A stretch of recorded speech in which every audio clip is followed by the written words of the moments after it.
Pa-like naman po ng video. Malaking tulong na po ito sa akin. Maraming salamat. At siya nga po pala, maraming salamat po. Shoutout sa iyo Sir Alan Nocolong Jr. Salamat po sa tulong na super thanks. Salamat po talaga sa inyong lahat. Ang nakaraan, nang matapos ang gamutan ni Rosalyn, nagsipasok na ang lahat para suriin ang resulta ng ginawa ng ating bida. Hindi makapaniwala ang mga ito. Iyon ay dahil totoo nga ang sinabi ni Ghislaine, talagang nagawa niyang pagalingin si Rosalyn, dahilan para humagulgol ito ng iyak ng napakalakas, dahil tunay na nga siyang nakalaya sa bilangguan ng kanyang karamdaman. Pagpapatuloy, isang mahinang pagtawa ang kumawala mula sa kaibuturan ng isipan ng Marquess ng Branford. Ang walang takot na binatang ito, bulong niya sa sarili, talagang dumating siyang handang-handa mula pa sa simula. Hindi niya mapigil ang halos humanga sa tindi ng kawalang hiyaan ni Ghislaine.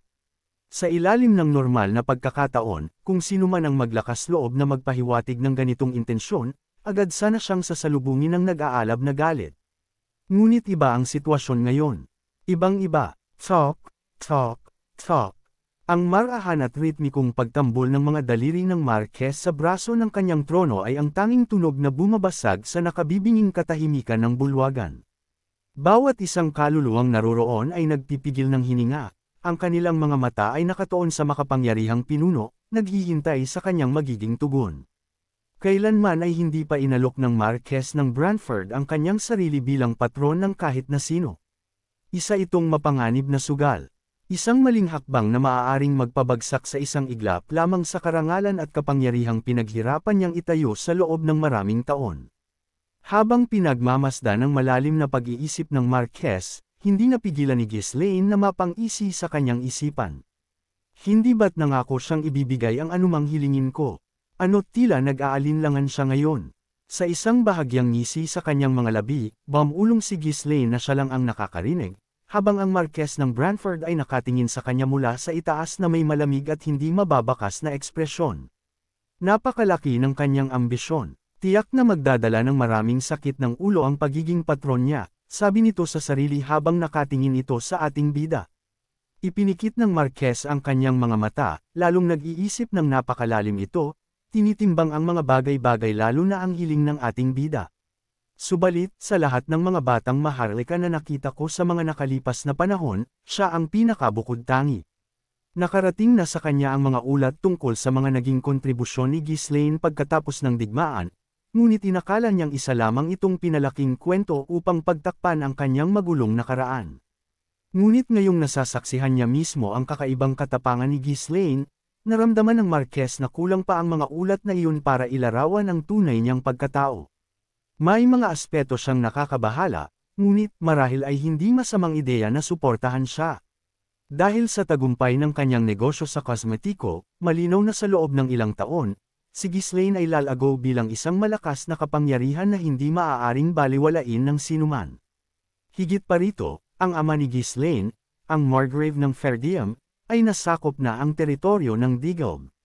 Sa kaunting tulong pa, malaki ang maitutulong nito upang mapalakas ang paksayon ng mga royalista.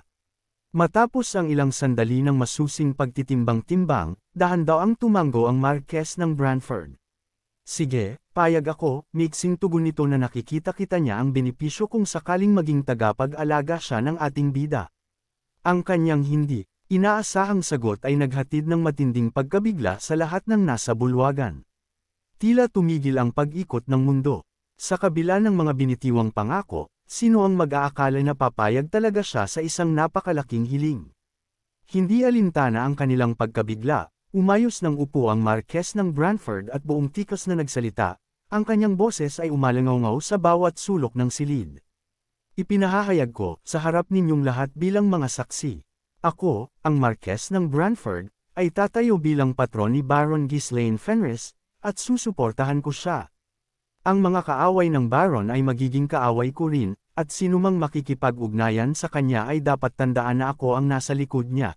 Sabi nito, na ito ay nangangahulugan ng isang matinding puwersa at kapangyarihan ngayon ang biglang naging pakpak ng ating bida sa paglipad na gagawin niya para wasakin ang lahat ng kanyang mga kalaban.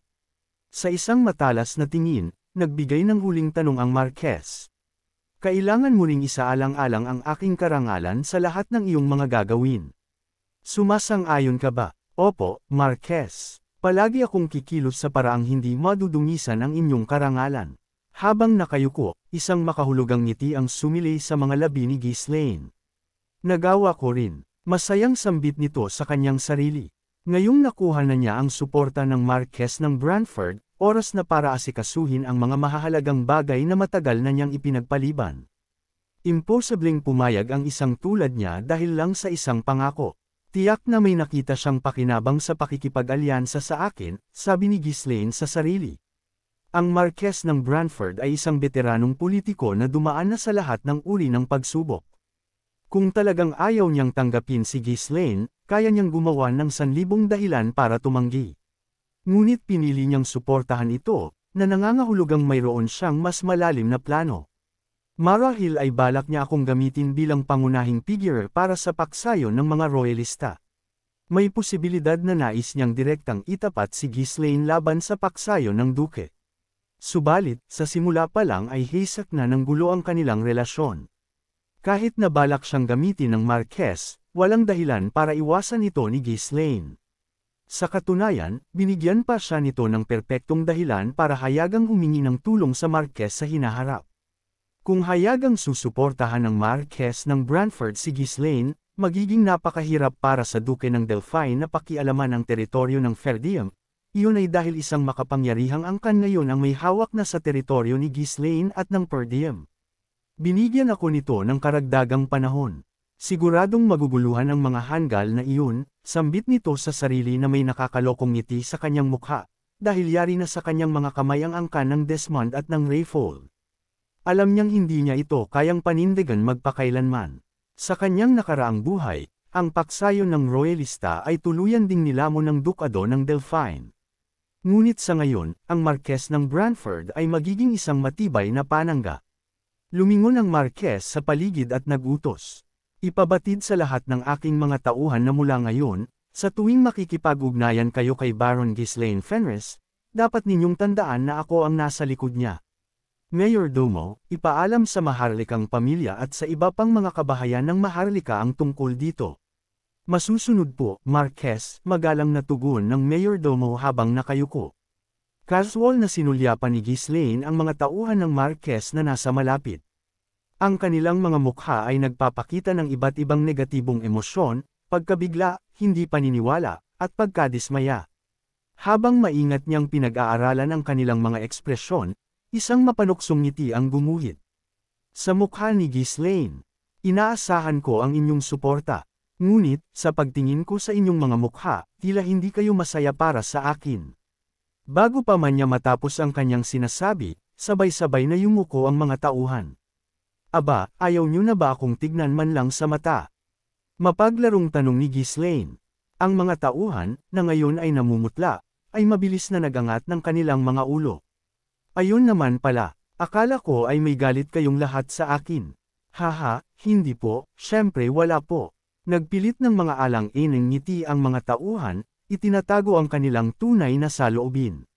Nakakatuwang pagmasdan ng mga taong dati ay napakataas ng tingin sa sarili kahit sa harap ng mga maharlika ng kabisera dahil lamang sa paglilingkod nila sa Marquez, ay ngayoy ganito na lamang ang itsura sa kanyang harap.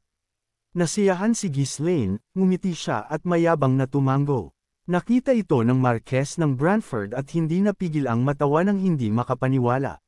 Napaka-interesanting binata, sabi ng Marquez, na para bang nakahuli siya ng isang malaking isda na makakapagpabago ng kanyang kapangyarihan, kaya lang ang hindi rin niya alam, na isang malaking sakit sa ulo sa umpisa ang ating bida, pero maghahatid ng napakagandang resulta. Ang tanong kakayanin kaya niya ang mga paparating na gagawin ni Ghislaine. Sa buong buhay niya, ngayon lang siya nakakita ng isang taong ganito kakapal ang mukha at prangka. Pero kung mayroon siyang ganitong klaseng katapangan, magiging karapat-dapat siyang suportahan. Kung umabot siya sa puntong humiling ng isang patron, nangangahulugang marami siyang inaasahan mula sa kanya. Habang pag-uusapan na sana nila ang bagay na iyon, isang kawal na nagbabantay sa pinto ang nagsalita na may nanginginig na boses. Na nandito na po ang lady. Kumunot ang noo ng Marquez ng Brantford, nagtataka. Panipi tuldok-tuldok-tuldok. Hindi ba't sinabi kong mas huli siyang pumunta? Naiparating ko po ang inyong mensahe, sagot ng mayordomo, na tila natataranta. Bueno, dahil nandito na rin naman siya, hayaan na ninyo siyang pumasok. Creak, tunog ng bumukas na pinto. Dahan-daang binuksan ng kawal ang pinto ng bulwagan. Nakatayo sa pasukan si Rosalyn, eleganteng nakabihis sa isang formal na gown, taas noo at may daladalang dignidad. Dahan-daang lumingon si Ghislaine. Kung naglagay man siya ng kolorete sa mukha kamakailan, ang mukha ni Rosalyn ay malinis na at walang bahid ng pamumula. Ang kanyang malamig na tingin at mahigpit na pagkakatikom ng mga labi ay nagpapahiwatig ng isang matatag na personalidad. Ang tindig na iyon ay kapansin-pansing katulad ng sa Marquess ng Branford. Magarang humakbang si Rosalyn papasok sa bulwagan. Ang mayordomo, na tuwang-tuwa, ay nagmamadaling sumalubong sa kanya. "Oh, aking binibini, gising na po pala kayo. Ayos na po ba ang inyong pakiramdam?" "Maayos na ako. Matagal na panahon ko na po kayong hindi nakikitang ganito kaayos, at may kolorete pa sa mukha. Tunay ngang napakaganda ninyo. Bakit mo sinasabi ang mga nakakahiyang bagay na iyan?" "Hindi, salamat sa iyo. Marami kang pinagdaanan." Sa isang bahagyang ngiti, maikling sumagot si Rosalyn at pagkatapos ay nagbigay ng magalang na pagbati sa Marquess ng Branford. "Ama, hindi po ako nakapagbigay galang ng maayos kanina. Tapos na po ba ang usapan ninyo ni Baron Fenris?" "Oo, bilang gantimpala sa paggamot sa iyo, napagdesisyonan kong maging patron ng binatang iyan." Sa mga salitang iyon, nanlaki ang mga mata ni Rosalyn habang lumingon siya kay Ghislaine. Siya ang kauna-unahang tao na nakakuha ng ganoong klaseng gantimpala mula sa kanyang ama. Tunay ngang hindi siya isang ordinaryong tao. Sa isang banayad na ngiti, lumapit siya kay Ghislaine. Habang papalapit si Rosalyn, lalong naging kaina-hinala ang ekspresyon ni Ghislaine. Ang misteryosong ngiting iyon ay nakakabagabag. Kakaiba, hindi ganito ang karaniwang reaksyon niya. Mukhang hindi siya nandito para magpasalamat, kaya ano ang binabalak niya? Biglang naalala ni Ghislaine ang mga salitang puno ng galit na binitiwan nito habang ginagamot siya. "Buwisit kang manggagamot ka, papatayin kita, anuman ang mangyari. Hindi ka mamamatay ng payapa. Tinitiyak ko yan." Mukhang seryoso siya noon. Hindi naman siguro niya talaga ako balak saktan, hindi ba? Tanong ng ating bida sa sarili habang bahagyang kinakabahan sa dalaga. Kahit wala pa ang kapangyarihan ng kanyang ama, ang impluwensya ni Rosalyn ay hindi matatawaran. Ngayong nanambalik na ang kanyang lakas, kung mayroon pa siyang galit kay Ghislaine, maaari itong maging isang malaking abala. Ito ay isang mundong maraming baliw na kayang pumatay sa taong nagligtas sa kanila dahil lang nasaktan ang kanilang amor proprio. At isa pa, si Ghislaine mismo ay kilala sa kanyang meniting ulo, na kadalasan ay mas malala pa sa mga insultong binitiwan nito. Isish na nga, papayagan ko siyang sampilan ako kahit isang beses lang. Kung iisipin, isa pa rin siyang binibini ng isang maharlika, at marahil ay naging masyado siyang marahas. Bagamat wala sa ugali niyang pakialaman ang mga ganoong bagay, marahil ay iba ito para sa kanya. Pero kahit na, para naman sa paggamot niya ang lahat ng iyon. At saka, naging maayos naman ang pakiramdam sa huli, di ba? Patuloy na pagsasalita ni Ghislaine sa kanyang isipan. Lahat ay nanatiling tahimik at tensyonado habang nagsimulang kumilos si Rosalyn. Sa isang iglap, kontrolado na ni Rosalyn ang kapaligiran at tinitigan niya si Ghislaine bago magsalita. "Baron," huminto siya sandali, pagkatapos ay inilagay ang kamay sa kanyang dibdib at dahan-dahang yumuko. "Salamat, dahil sa iyo, nakalaya ako mula sa karamdamang parang sumpang gumapos sa akin." Lahat ng nanunood ay natigilan sa kanyang biglaang pagpapakita ng pasasalamat. Ang binibini, nagiging mabait. Pagkamanghang sabi ng mga tao sa paligid dahil isang kakaibang bagay ang kanilang nakita, ang dating leon ay naging isang kuting.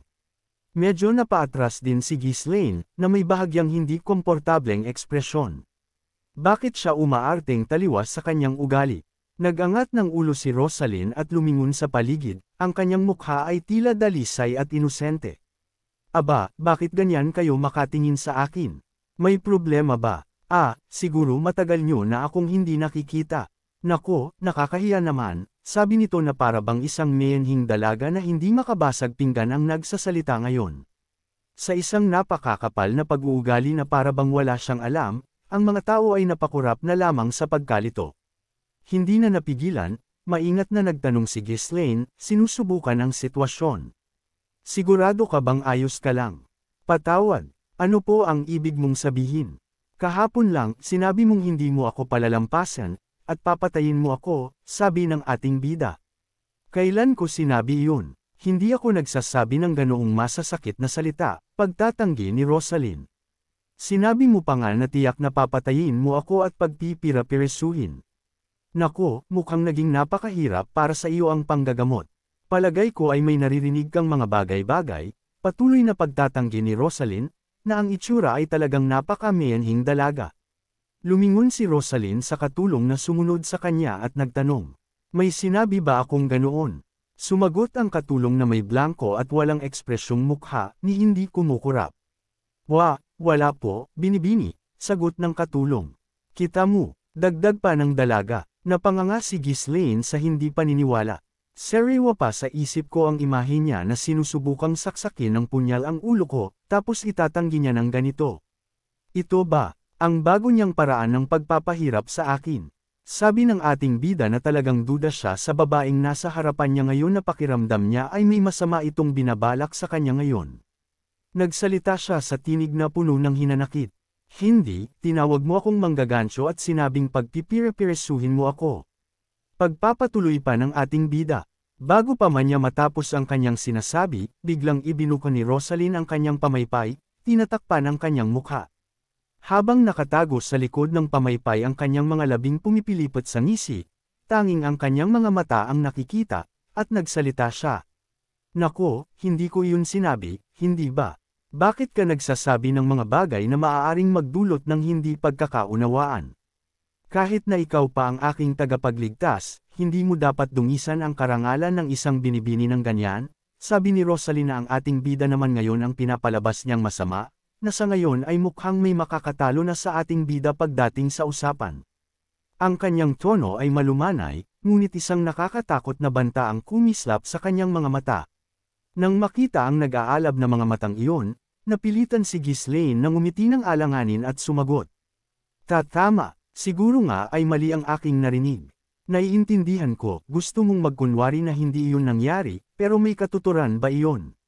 Duda ako na iyon lang ang lahat. Patuloy na pag-iisip nito na talagang may masamang binabalak ang dalaga sa kanya. Nasiyahan sa kanyang tugon, isinara ni Rosaline ang kanyang pamaypay at mabait na nagsalita. Kung naging bastos man ako habang ginagamot mo ako, hinihiling ko ang iyong kapatawaran. Ayos lang, tiyak na matindi ang sakit, ngunit ang katotohanang tiniis mo ito hanggang sa huli ay kapuri-puri, sabi ng ating bida.